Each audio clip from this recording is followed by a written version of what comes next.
Hey guys, it's Derek and welcome back to my channel, and today in this video I'm going to talk about why when I have this lens I went out and spent money on this lens.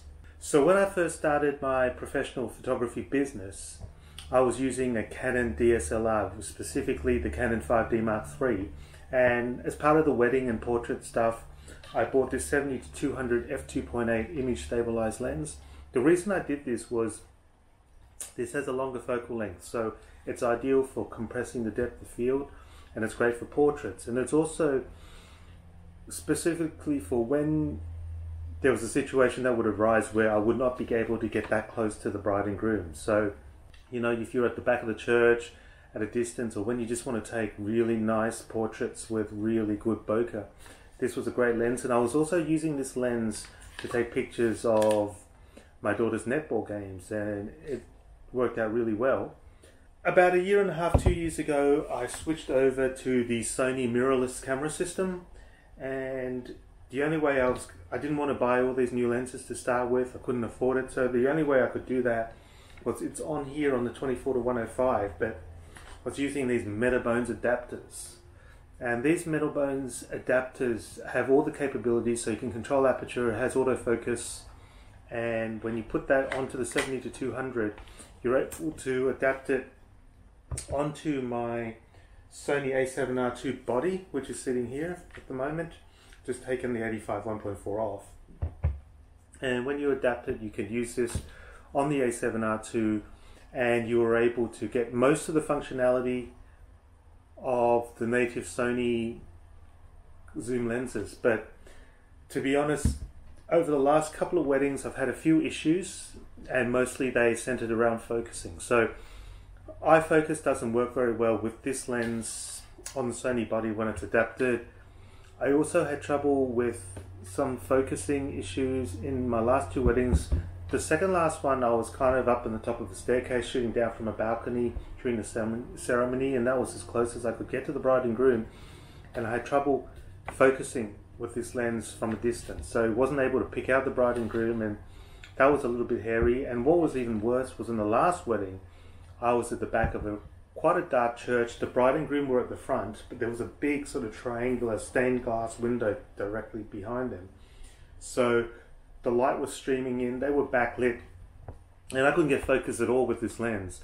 And I ended up having to shoot the whole ceremony using manual focus with focus peaking, and that was extremely hairy. I wasn't sure whether I was going to get anything in focus. I wasn't sure whether I was going to be able to get the first kiss. So it was quite unpleasant, and I made the decision then that I wasn't going to have that situation again. So I went ahead and got this, which is the Sony version. So it's a gmaster. It's the Sony equivalent of the Canon 70-200, but it's obviously specifically, it has an FE mount, so it's designed specifically to go onto the Sony mirrorless bodies. I've not used this lens yet. In fact, I've only just taken it out of the box. I'm really looking forward, and I'm excited to be able to see what this lens delivers. Weight-wise, they're very similar. Sony might be a little bit lighter, but if you take off the lens hood, Sony has a lens hood as well, you can see that the barrel is significantly smaller with the Sony. Now the lens diameter is the same, they're both 72mm, so I'm going to be able to swap this B&W XS Pro Digital UV filter onto the Sony. I don't really want to buy 2 UV filters at the moment. This thing cost me like $200 for a UV filter, but I'm a believer in UV filters because I think rather than anything it actually protects the front of the lens from scratching, and that's really important for me. Last thing you want is for a rock to fly up and hit it. I'd rather break the filter than break a $3,000 lens. So I'll be putting that on, and I will be giving this a test run probably this weekend when I do an engagement shoot. I have great hopes for this lens. Being a native Sony lens, it should work with all the really good stuff that the Sony bodies have, and that's stuff like the iFocus, which I could never get to work very well on the Canon version. So I'm really looking forward to that. Also looking forward to not having to have an adapter, which will be good as well. This is a Canon bag, and this is a Sony bag. So I guess it really depends on which one you like. They both look pretty cool and they're both very protective, although it's going to be really, you don't really know whether you want to have such a bulky thing.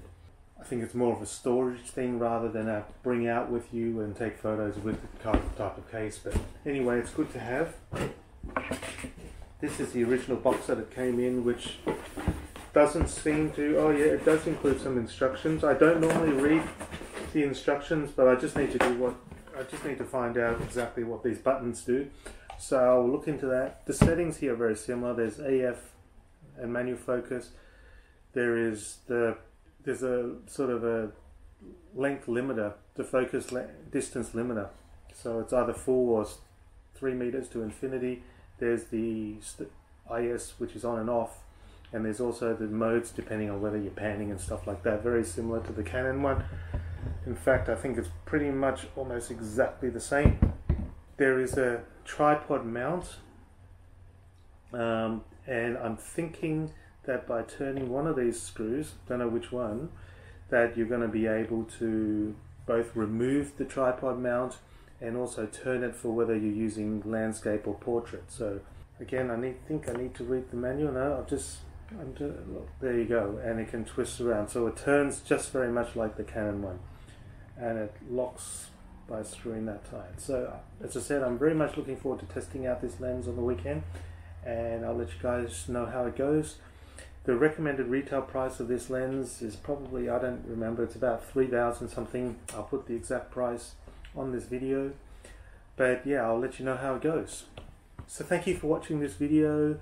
Really appreciate it if you would leave a comment or a thumbs up if you like it. As usual, I would really appreciate it if you get any value from these videos, that you subscribe to my channel. I'm trying to bring out new and different and interesting and informative videos as often as I can. So until then, have a great day and I'll catch you next time.